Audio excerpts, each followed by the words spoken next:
E aí eu mudei meu pensamento, eu comecei a dar um foco em pessoas. Ouvir o cliente e entender o universo do cliente é uma característica sua. Todo dia é um desafio, né? Às vezes cultural, às vezes de como escalar, de como criar processos.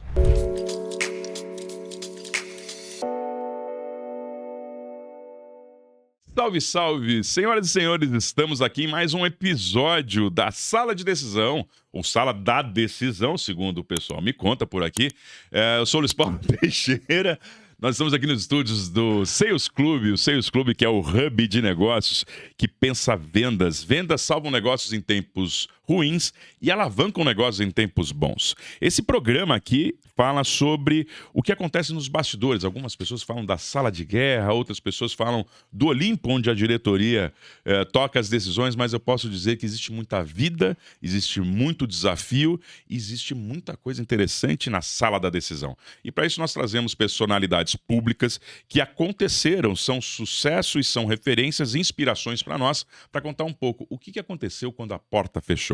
E hoje eu estou ao lado de uma pessoa que eu admiro muito, uma pessoa que me trouxe a negociação mais complexa de minha vida. Eu era ainda muito jovem, vendendo um apartamento, e ele, ambicioso com seus projetos imobiliários, me colocou numa mesa e saímos juntos com uma boa negociação. Senhoras e senhores, ele, Alexandre Frankel Laffer. Seja bem-vindo, meu amigo. Sensacional a introdução, Luizão. A nossa sala é uma sala de vidro, parece um aquário, essa sala de decisão. Então, podemos chamar que as decisões vêm do nosso aquário. Parabéns. Cara, a gente estava falando que você tem a cultura de morar e trabalhar a um elevador de distância. E é isso que eu prego. Eu acredito que você tem a conveniência, um elevador de distância. Então, parabéns. Você é um grande visionário, isso pré-pandemia, né? Isso pré-pandemia. Aconteceu. Eu posso dizer que eu tive sorte. Ou então, acompanhei tendências de um cara bom que estava no mercado. Um cara que contestou o status quo. Fantástico. Sou seu fã, cara. Também muito bom tê-lo por aqui. Ale, a gente vai falar hoje sobre sala da decisão, e é engraçado que você, ainda super jovem, já passou por várias bandeiras e vários negócios. A gente não consegue falar de um negócio só, e todos eles perpetuam suas jornadas. A gente vai falar de mercado imobiliário, a gente vai falar de tecnologia, a gente vai falar de esporte, a gente vai falar de família. Quando você começou a sua carreira lá em tecnologia, você já era um desbravador. Mas eu vou começar um pouquinho mais para frente, quando nós chegamos no mercado imobiliário. Como é que foi sair do mercado de tecnologia, onde você desenvolveu uma solução para o mercado, para ir um mercado muito tradicional, de empilhamento de tijolos no Brasil, que tinha uma velocidade, e nesse projeto vocês imprimiram velocidade muito diferente do que o mercado estava fazendo, que é o caso da Vitacom. Luizão, você sabe que o mercado pode ser tradicional, mas a empresa e o empreendedor não precisam ser tradicionais. Então, eu tinha uma empresa de tecnologia, eu vendi, fiz um exit muito cedo. E a base do mercado de tecnologia, a velocidade, me trouxe um conhecimento totalmente diferente daquele que os players do mercado imobiliário têm. Então, minha família vem do mercado imobiliário, eu fui criado, né? Antes de abrir minha primeira empresa, ainda bastante jovem, eu fui criado nesse mercado. Então, junto com meu pai, eu visitava a obra, visitava stand de vendas, eu vendia apartamentos já com 13, 14 anos, então eu me criei nesse mercado. E a cultura da tecnologia fez com que eu fosse um outlier, um cara totalmente fora daquele mercado. E quando eu criei a Vitacom, essa cultura da velocidade, do MVP, de você testar novas ideias, de criar novos conceitos, de ter uma mentalidade diferente para o time. Então, eu contratava as pessoas, né, quando a empresa começou a rampar, começou a crescer. Bom, aqui é tudo diferente do que eu já vi. Eu não tinha padrões. Sabe qual é um ponto interessante? As pessoas, elas vêm geralmente de uma escola, então passaram por uma grande multinacional ou por uma empresa do setor, e elas vêm com padrões estabelecidos daquilo que elas aprenderam. E eu não vim com padrões. Então, a minha formação e a formação da minha empresa foi completamente diferente. Eu acho que isso mudou muito o jogo e levou a Vitacom a ser o que ela é hoje, né? Uma empresa do mercado imobiliário com ideias muito revolucionárias, testando novos mercados, novas hipóteses, sempre inovando. E isso, obviamente, tem a sua vantagem e, obviamente, seus desafios também, né? E quando a gente fala sobre os desafios, trabalhar com empresas que elas são complexas, a gente está falando de muitas especialidades no mercado da imobiliária, porque você tem forte força de go-to-market, né? Você tem muita um time enorme para realizar as vendas, você tem um time enorme de operação e produção com muitas Hum. especialidades. Essas Como é que é contratar as pessoas certas que estejam dispostas a fazer coisas novas? Por exemplo, um mercado que falava em 100 metros quadrados, 150 metros quadrados. Não, nós vamos fazer, vamos desenvolver agora perto do metrô. Existia muito fundamento. Eu que te conheço, eu sabia que todas as histórias de MVPs, elas eram não baseadas em emoções, mas baseadas em evidências e muita metodologia. Mas falava, nós vamos fazer estúdios de 35 metros quadrados. E, obviamente, muita gente torcia o nariz, né? Uhum. Não, e como é que é fazer isso com os seus colaboradores? Como é que a gente contrata a pessoa certa, que esteja apta e disposta a essas inovações? Perfeito. No começo, Luizão, foi pura intuição. Então eu tinha um sonho empreendedor e a coragem para executar. Então foi só isso. Então não tinha grandes teses. Uma vez eu fui conversar com um artista, né? E ele faz quadros. E todo mundo falou: olha aquele quadro, o cara pensou na Revolução de 30 e ele tinha ideais de mudar. Eu, porra nenhuma, eu cheguei e desenhei um negócio ali que me deu na telha Mas acho que a genialidade está nisso, tá viu, nisso, Ale? mas as pessoas tentam às vezes analisar e, sinceramente, no começo era um sonho, um propósito acima de tudo de mudar a cidade, de reinventar a cidade, gerar mais tempo e uma coragem para ir lá e executar. Então foi só isso. E daí como é que você dá continuidade, né? Quando é você sozinho, eu comecei a empresa em cima de um McDonald's e era eu e um colaborador. Eu não tinha, eu lembro que eu fui fazer meu primeiro lançamento, eu chamei figurantes, amigos, família para mostrar que a Três empresa Fs, né? Friends, Family and Fools. isso, alguns ali. Fools eram, eu era um fool, talvez, não, mas assim, mas é uma brincadeira, uma expressão de mercado. Sim, sim, mas o meu, nesse caso, que era só para participar do evento, eram friends, family e caras, gente boa que vieram lá dar E amigos do Ronald e McDonald. exatamente. Mas foi, e a gente tinha que mostrar que existia uma consistência, uma empresa, para dar credibilidade para o time de vendas, que precisava falar, pô, tem uma coisa sólida por trás, uma empresa sólida rodando. Então começou assim. Daí como é que você escala, né? Como é que você começa a trazer o primeiro, o segundo, o terceiro? E eram coisas que eu não tinha compreensão naquela época. O filho, quando o pai fala, sabe, esse cara não sabe nada, né? A gente que tem filho. E eu trabalhei com meu pai há muito tempo, é isso. A gente fala assim, não, você que não está entendendo, a gente tem uma urgência muito grande, fala, não, você está antiquado. Isso, então não sabe nada, tá velho e tal. É. Então a gente, quando tem essa prepotência juvenil, né? E muita coisa eu ouvia. Eu participo de alguns grupos de empreendedores que mudaram muito a minha vida, né? Sim. E tive grandes mentores que mudaram completamente a minha visão, conseguiram economizar grandes caminhos, entre eles meu pai, entre outros grandes fundadores de outras empresas, e algumas coisas que eu escutava, mas eu falava, puta, esse cara tá falando merda, né? Isso aqui não vai dar em nada. E uma delas é a cultura, e hoje eu entendo a força de uma cultura e como que ela consegue te trazer as pessoas certas e fazer com que elas continuem no caminho certo, principalmente. E dois, né, como é que você dá importância para as pessoas. Quando eu comecei a empreender, eu era um moleque, Luiz, engenheiro, nunca tive carteira assinada, nunca tinha trabalhado numa corporação, numa instituição. Então foi tudo aprendido na raça, né, intuitivamente, sem ter as ferramentas e a bagagem. Então eu não entendia a importância das pessoas e eu também não entendia a importância de uma cultura. E como que eu me liguei, né? Um dia eu entrei na minha empresa, a gente tinha um escritório grande, ele era em 2 andares. Então, o andar de baixo tava a sala de reunião, lindo, ali tudo envidraçado. E no andar de cima tinha tipo um mezanino, tinha um pé direito duplo, onde ficava o time, né? Um dia eu saí de uma reunião e tava tudo feliz ali, eu subi a escada desse mezanino, a minha mesa era junto com a galera nesse mezanino. Eu lembro que eu olhei assim, eu não reconhecia as pessoas. Eu via gente que não tinha nada a ver com o meu estilo, com o que eu não sabia o que era, mas era cultura. E, puta, eu tô fazendo alguma Algo coisa não está bom. errada. Você não sabia exatamente o que era, decodificar, Eu mas não você via que sabia. não casava. Eu não sabia, cara. E daí eu comecei a estudar. Gostei muito do que eu ouvi do grupo 3G. Então, tanto do livro quanto de uma fala do Jorge Paulo, em que ele falava que ele usava muito tempo, investia muito tempo entrevistando pessoas Sim. e que ele entrevistava todo mundo que entrava na organização dele. E aí eu mudei meu pensamento e comecei a dar um foco em pessoas para poder contratar certo, escalar certo, gerar cultura, gerar time. Cara, gerar qualquer empresário que quer escalar, talvez a maior de todas as características é o poder de formar um time e mantê-los com a cultura e motivados no propósito. Parece fácil e parece aquele negócio de pai falando para filho. Eu entendi, demorei um pouco, mas entendi muito bem essa lição, e hoje é um dos pontos que eu mais foco na organização.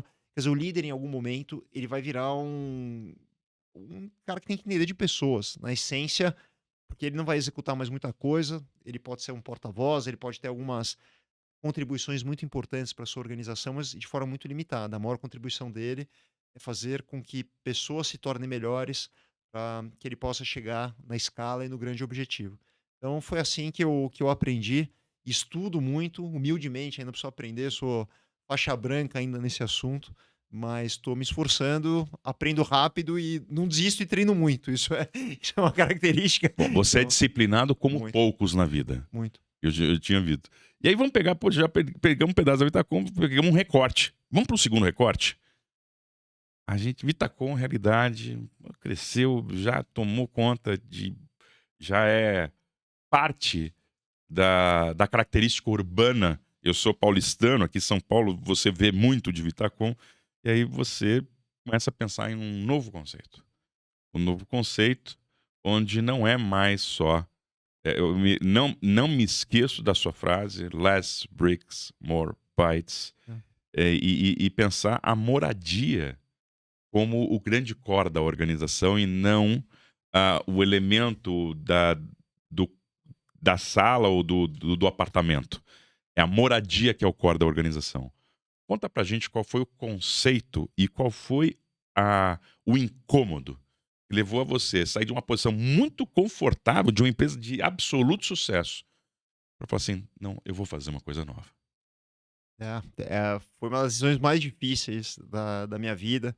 Daria para contar aqui muito, escrever um livro, e eu adoro compartilhar essa história para inspirar muita gente. Então, a Vitacom atingiu um ponto, Luizão, que as pessoas falam quando vem um apartamento compacto, um estúdio no Brasil inteiro, tá? Não estou falando só, São Paulo. só de São Paulo. Fala, é tipo um Vitacom. Então, a gente atingiu aquele patamar de ser um sinônimo de uma categoria inteira e um orgulho de ter mudado um setor, né? Não Sim. existia esse conceito, não existia a palavra estúdios, não existia essa visão, né, de que morar compacto poderia ser importante para tanta gente, que tinha um público sendo formado com essa característica single. Então, realmente, a Vitacom estava no máximo, no ápice do seu sucesso, e eu estava paralelamente no ápice do meu incômodo. Como é que pode, Ale, né? Você, 10 anos depois de ter fundado uma empresa, no máximo do sucesso, prosperando, tudo ok. O que que te gerava incômodo? Então, primeira coisa, como você falou, o meu grande sonho é reinventar a moradia, e nós estamos no business de moradia. E eu percebendo que algumas características estavam mudando completamente o jogo imobiliário. Então, primeiro, era uma troca de moradia como uma compra, né, como um bem, para um serviço. Assim como outras várias indústrias, o mercado imobiliário também sendo afetado de uma forma muito potente por essa desmaterialização, desapego à compra. O segundo ponto que eu acredito que o mercado imobiliário ele precisa se digitalizar. Nós precisamos sair de hardwares analógicos, né? O prédio é simplesmente, como se fosse um amontoado de tijolo, totalmente acéfalo. Não, eu não vejo isso como assim, um ataque, pelo Não, contrário. mas E é. eu sou construtor há muitos anos, então, assim, mas é como ele foi concebido lá atrás. É isso, mas maravilha. Vários elementos da nossa vida eram, de certa forma, analógicos, eram Sim, coisas é isso aí. que você não tinha conhecimento, não tinha tecnologia, não tinham evoluído. E o mercado imobiliário, de fato, não evoluiu, né? Ele ainda segue os primórdios da humanidade Sim, de ser um teto, um lugar seguro, algo que te abriga de condições climáticas, e era isso. Então, uma grande inovação talvez foi o elevador, que permitiu a verticalização no sim, mundo e parou por aí. Qual é o conceito? O hardware moradia, né, o lugar onde a gente mora, ele vai deixar de ser só esse elemento analógico e que tem a função de proteger, de abrigar, para ser um elemento multifuncional que resolve inúmeras funções da nossa vida. Pô, mas o que é isso? O celular só fazia ligação, você lembra? lembro. Tijorola, só faço ligação. Hoje o celular você se comunica, assiste vídeo, conecta na internet, GPS, câmera, you name it, são centenas, milhares, infinitas possibilidades Sim, que facilitaram a sua vida. As pessoas são outras. Profissões foram criadas, motoristas de táxi, entregadores, restaurantes e por aí vai. As maiores empresas do mundo se basearam nisso. A mesma coisa vai acontecer com os prédios. Então, o prédio passa a ser o lugar onde eu começo a lavar roupa, onde eu faço o mercado, onde eu trabalho, onde eu tenho transporte, então carro compartilhado, bicicleta, carregador de carro elétrico, por aí vai. E ele toma uma posição de multifuncionalidade que gera mais tempo, mais economia e mais praticidade para as pessoas. Então, hoje, o meu grande sonho, a minha grande visão é formatar, é transformar isso numa grande escala, o mercado imobiliário mundial. Então, a gente consegue transformar prédios e a moradia analógica numa moradia digital que completamente revoluciona a sociedade, as pessoas, as cidades. E a gente está no caminho, escalando, crescendo. De novo, estamos no negócio de moradia e aonde precisar ir, a gente vai. E aí essa transição, né, de CEO de uma empresa constituída para virar empreendedor novamente, Pois é. pela terceira grande jornada, e foi uma loucura essa decisão de como é que eu saio, eu tento fazer a transformação interna, abro uma nova companhia. E aí teve um conceito, um livro que mudou a minha ideia, que basicamente ele fala que as empresas elas ascendem, elas atingem uma certa estabilidade e depois elas começam a cair. Então, Curva de natural, maturidade, uma né? curva de maturidade. Algumas empresas, poucas empresas, conseguem capturar esse momento de ascendência e criar uma segunda curva Sim. de ascensão. Então, casos clássicos que não conseguiram, Kodak e Blockbuster, não conseguiram. Empresas que conseguiram fazer novas curvas de inovação. Microsoft, um caso impressionante, que Sim. saiu de vender box, caixa, software, para virar SaaS, para virar nuvem, quer dizer, um caso maravilhoso. Outra empresa que eu adoro, a Nestlé, que criou a Nespresso, né, que saiu do café solúvel, algo que poderia estar com os dias contados, criou algo Serviços totalmente. de assinatura e novas maneiras de entrar na casa das pessoas. Exato. E outros casos. Então eu precisaria criar uma curva 2 de um negócio que poderia ameaçar o meu negócio inicial e que foi uma decisão dura, então, assim, de como fazer, de abrir uma nova empresa. Resumindo, nós criamos uma nova empresa, nós mudamos, então, CEO de uma empresa gigante, estruturada, E já era um cruzeiro, né? Ela já estava em um andamento nunca onde. um cruzeiro, mas Não, no mas Brasil. o que eu Não, quero já, dizer já é grande. você já tinha muitos colaboradores, você não fazer curva já não era a mesma coisa. Não, não, já era Bem sólida né? nível transatlântico navio. Então, sócios internacionais, um negócio grande, e voltar para ser CEO de uma startup, reaprender. Meu primeiro escritório foi num apartamento de 20 metros quadrados. Tem uma foto da gente pintando aquele apartamento para se tornar nosso primeiro escritório. Eu visitei muito apartamento para atender clientes, para levar colchão, para aprender como que era essa nova fase. A empresa foi fundada Barriga no balcão. barriga no balcão, no Você foi realmente viver a ponta ali, né? Porque e essa é uma característica que as pessoas é, concedem muito a você. Além de você ser uma pessoa inovadora, umas pessoas falam assim: ouvir o cliente e entender o universo do cliente é uma característica sua. É. Porque você sempre buscou, não num cliente exatamente num cliente centrismo, mas as decisões, e talvez seja até no intuito, mas de ouvir o que o mercado está pedindo, o que o mercado está clamando, para depois levar a solução para eles, né? Começo do fim, Luizão, é quando o líder da companhia se distancia dos clientes. Eu estou cansado de ver líderes de grandes corporações que ficam nos seus escritórios suntuosos e deixam de ter contato. Não precisa ter, às vezes, o contato direto, físico, mas ter a leitura. Eu Fundamental. acredito no contato físico, tá? É a minha característica, então eu estou semanalmente com os meus clientes, então pode ser um evento de social, né? Pode Sim. ser um evento de conteúdo, pode ser simplesmente uma ligação, um lançamento, mas eu faço questão de lá estar escutando na ponta. Eu visito os prédios semanalmente para E poder ver sempre o que foi está assim, acontecendo. porque eu me lembro que você, dentro dos projetos seus, tinha sempre áreas nos lançamentos, você tinha áreas comuns, você sempre levou eventos de conteúdos para as pessoas e, né, eles não eram somente eventos de lançamento e comercial. Tá? Você sempre colocava à frente ali e ia se relacionando. Acho que isso é uma característica muito nata sua. Cara, isso é muito rico. Tá? Os maiores aprendizados vieram daqui. E aí, essa decisão, né? Vamos começar uma nova empresa do zero. E aí, toda a jornada de venture capital, sócios, captação, aprendizado, crescimento, escala, turbulências. E foi a melhor coisa que eu fiz. Cara, talvez se tem algo que eu possa ensinar para o nosso ouvinte, se jogue na zona de desconforto. As pessoas ficam muito tempo nas suas zonas de conforto e não saem dela. Isso não provoca evolução, isso deixa as pessoas estagnadas. Eu busco sempre me jogar na zona de desconforto em várias linhas da minha vida, né? Vários pontos da minha ambiente. vida e é algo que eu recomendo muito. E eu acho que isso também, se a gente pegar na filosofia, na psicologia, o pessoal vai falando sobre a questão do encasulamento, né? Quanto mais a gente vai andando na frente, a gente vai ficando distanciando, às vezes, socialmente, porque a gente está é mais confortável não ter embates, não ter que dividir espaços. E aí, isso pode ser transferido para a vida empresarial também, porque quanto mais nosso negócio cresce, mais preguiçoso muitas vezes a gente fica para contestar, para ter conversas difíceis. E a sala que normalmente um CEO fica é uma sala protegida, porque às vezes a gente fala de coisas sensíveis. Fatalmente, a pessoa não se preocupa, ela vai estar mais com a porta fechada do que a porta aberta, porque é confortável. Então essa provocação do desconforto, eu acho que ela é muito real e importante.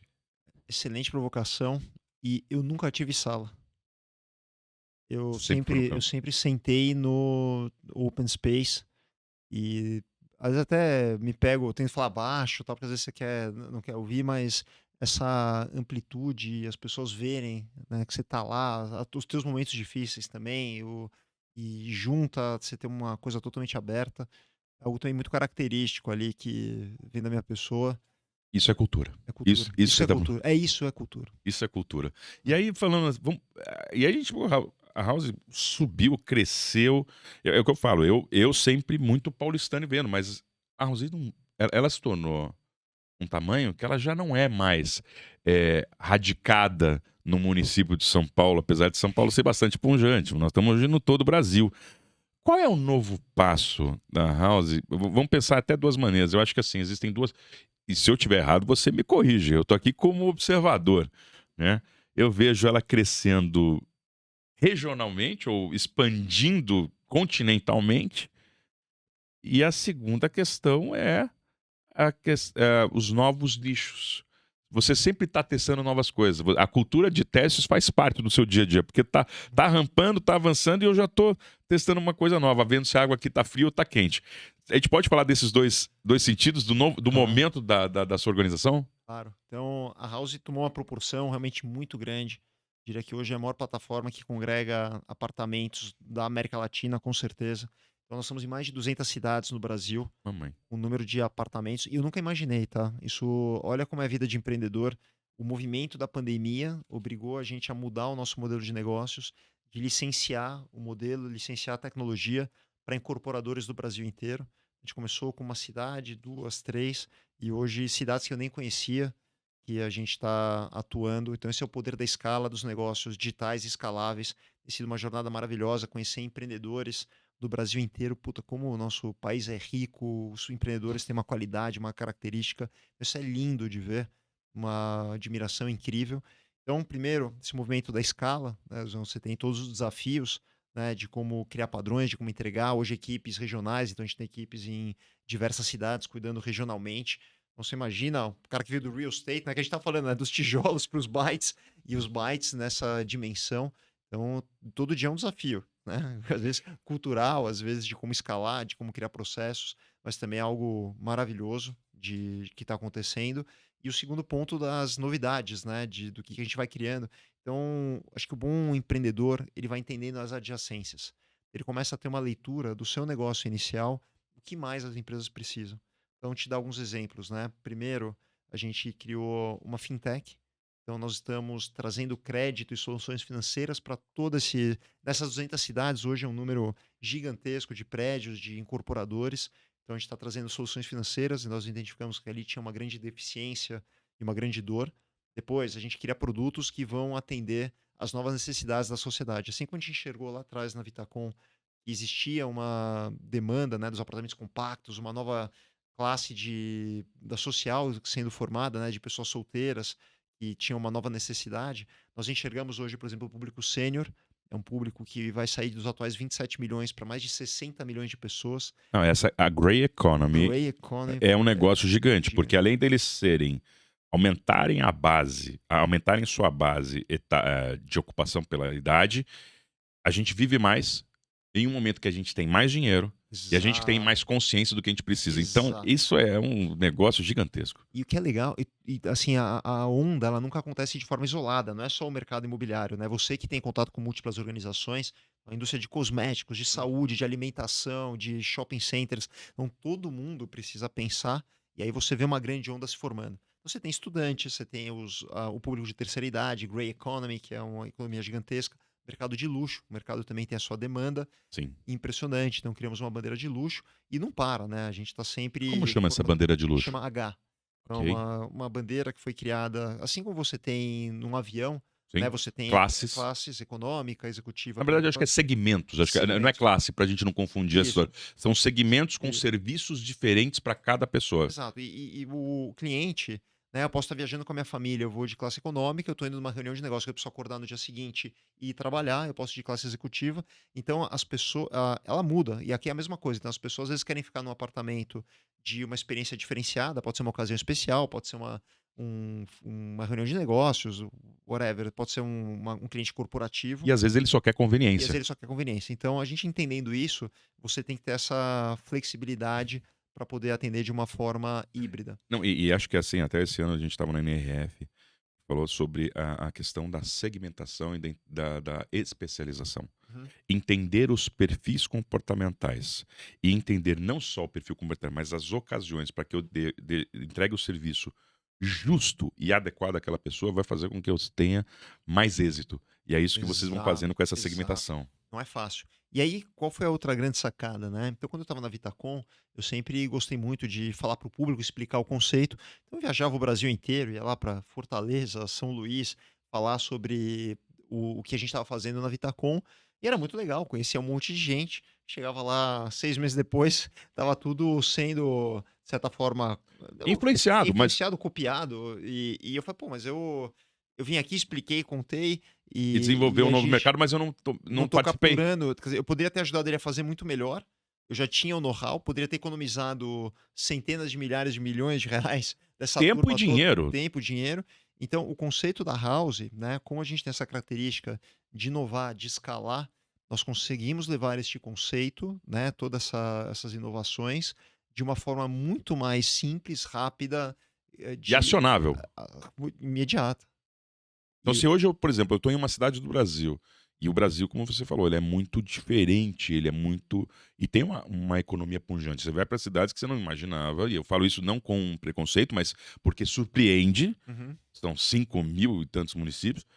Fala, puta, tem uma economia aqui que eu não imaginava. Então, se eu sou um empreendedor daquela região, incorporador, hoje eu posso me aproximar da House e, de alguma maneira, levar esse projeto, esse conceito para lá, ganhando velocidade, tempo e economia? a gente leva a fórmula, leva os acessos a. Porque outra coisa, a escala não te permite atingir patamares que você não consegue quando você não Sozinho. tem escala sozinho. E o Sem dúvida. mercado imobiliário, ele tem essa característica de ser altamente pulverizado. 90% do mercado é constituído de pequenos empreendedores que fazem um prédio, 2 prédios por ano, e eles não têm acesso, você não consegue contatar as maiores multinacionais, maiores consultorias, não conseguem ter acesso a grandes nomes do mercado. E quando você começa a atingir uma escala nacional, com um volume de apartamentos, de dinheiro circulando, de um ecossistema muito maior, você começa a ter acesso, levar esse tipo de tecnologia, de conteúdo para esse incorporador no Brasil inteiro, e aí você muda o jogo completamente. É quase um matchmaking, um peer-to-peer, porque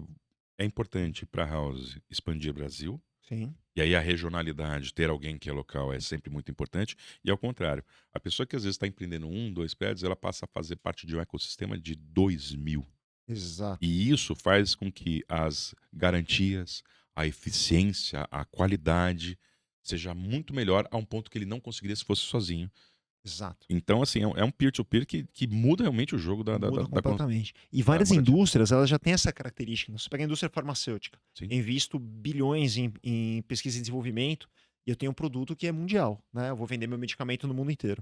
Indústria automobilística. Eu pego um carro, eu vou fazer estudos e vou investir em tecnologia. Eu tenho uma equipe de Fórmula 1 para testar novos produtos e eu vou vender aquele carro mundialmente. Então eu tenho dinheiro para fazer isso. O mercado imobiliário nunca teve. Ele nunca evoluiu porque ele nunca teve acesso. E pela primeira vez a gente está criando uma grande rede nesse Uma volume malha. absurdamente grande, nacional, e que daí você consegue ser recebido por uma Ambev, por uma Unilever, por empresas desse Magalu, do porte de empresas nacionais ou multinacionais, e você consegue trazer, embarcar serviços, tecnologias, e aí o mercado começa a evoluir, a experiência do usuário muda, você gera diversificação. Então tem sido mágico esse momento de house, né? O poder da escala, o poder de estar parceiro de incorporadores no Brasil inteiro, né? Aprimorando. A vibração deles é a minha vibração. Cara, eu nunca imaginei que pudesse ser mais legal vencer junto ou ver a vitória do teu parceiro do que a tua própria. Eu aprendi isso com meu filho, sabia, cara? Eu não tenho dúvida. Eu sempre Né? falo que professores e pais, e agora eu É. vou ter que incluir mais uma categoria, né? Que são e Alexandre Slapper. Eles têm uma semelhança. A gente vive pelo sorriso dos É, outros. cara. Então, existem certas coisas na vida que nós só vamos ter o mesmo brilho e a mesma sensação pelos olhos de outra pessoa. Exato.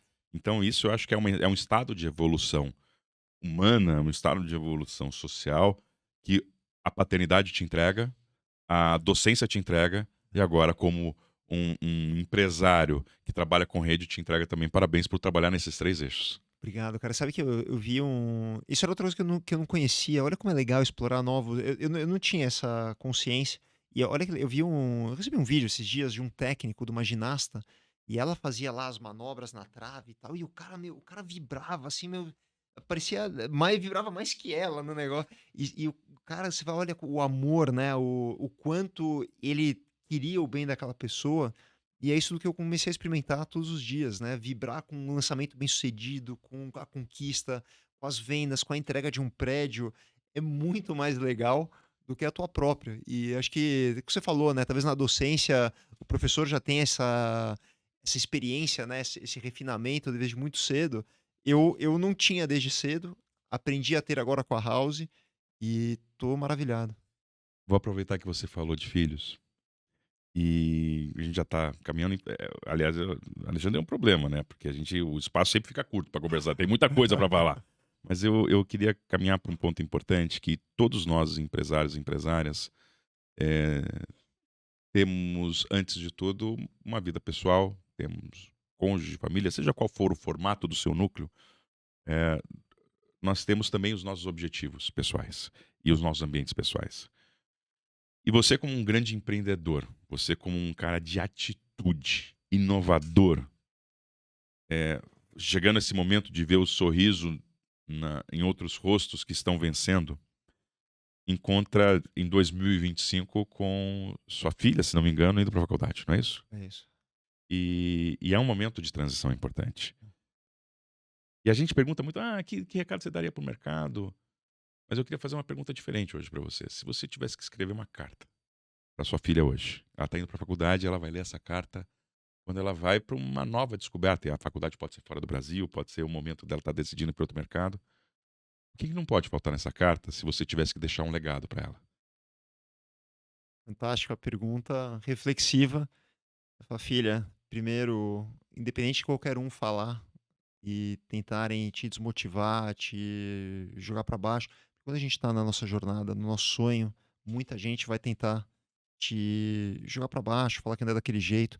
Persiga o seu sonho acima de tudo. Às vezes vai doer, vai ser difícil, mas segue em frente, fica no jogo que vai valer muito a pena. E mais do que talvez o tempo que eu e tua mãe, talvez nós dois trabalhamos muito, a gente se dedica aos trabalhos e talvez não a quantidade do tempo, mas eu queria que você tivesse na sua mente sempre o exemplo que a gente deixou e que você siga por um caminho maravilhoso, porque os valores e o exemplo de casa eu tenho certeza que você tem. Então, seria a mensagem. Espero que ela assista aqui o nosso podcast. É por ser do pai, os filhos falam, não vou assistir, mas eu espero que ela assista um dia e que a gente possa ter muitas celebrações. E que um dia eu quero ver ela gravando aqui, né? Quando Vai ela ser for uma uma honra. grande empreendedora e tiver também dando os grandes saltos quânticos dela ali, e ela possa vir aqui ensinar a gente vai falar, puta, que orgulho, deu certo, né, Luizão, aquilo que a gente E fez. lembra que os filhos, Ale, são os nossos pais do futuro. É Eles isso. cuidam da gente assim como nós estamos cuidando dos É nossos isso. pais. Eu não tinha dúvida que a gente, nesse bate-papo, como todos que a gente tem, são inspiradores. Eu tenho um laço de inspiração, de afeto, de admiração por você. E eu acho que cada passo que você dá, que parece uma coisa fácil ou possível, ela tem muito suor, ela tem muita dedicação. É uma sala da decisão nem sempre popular, mas você é merecedor de cada êxito. E eu tenho certeza que a sua história, hoje, ela está costurada no Brasil, está costurada no segmento da moradia. Não falamos mais do imobiliário ou do real estate, eu acho que é da moradia um conceito trazido.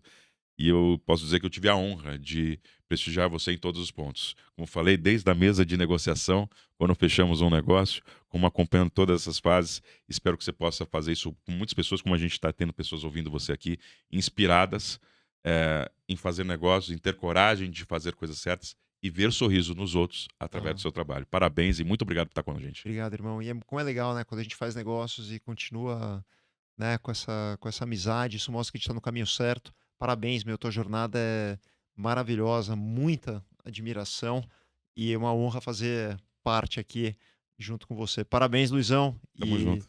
galera, vamos embora. Segundo semestre está prometendo. Vamos com muito otimismo e que a gente vai dar um grande salto ainda nesse ano.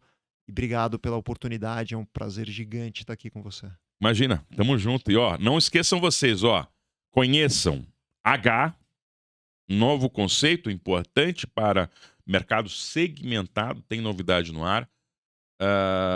E outra, Senior Living, Senior Living, que aí nós temos também mais um. Tem sempre uma. Vamos lá, H, Senior Living, que mais? a gente tem a Fintech agora, né? Crédito para os nossos clientes, a House. E quero deixar meu perfil do Instagram também, Por favor. que é o @alelaffer. E ali adoro me comunicar, colocar as novidades do mercado imobiliário. É um prazer ter você se conectando com a gente. E se você entende que sua empresa precisa conectar com muita gente no Brasil e você entendeu que a moradia é um hub de acesso a muitas pessoas, se prepara e se conecte.